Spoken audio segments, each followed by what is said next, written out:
All right, StatCrunch can be used for pretty much everything in this course, and even combinations.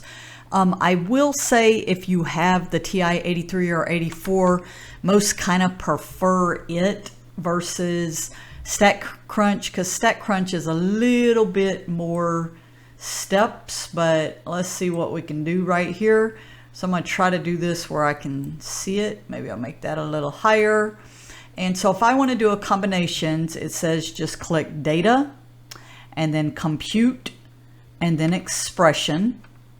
And then right here, you're going to build. You can see I already did it. I'm going to click build, and then you scroll down and you find the combination. Okay, so this is for combination. I click add function. It puts it right there.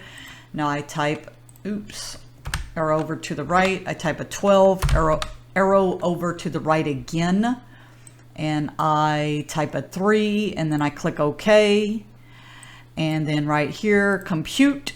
And that's what you get right here. So it gives you the answer that quickly to do a combination.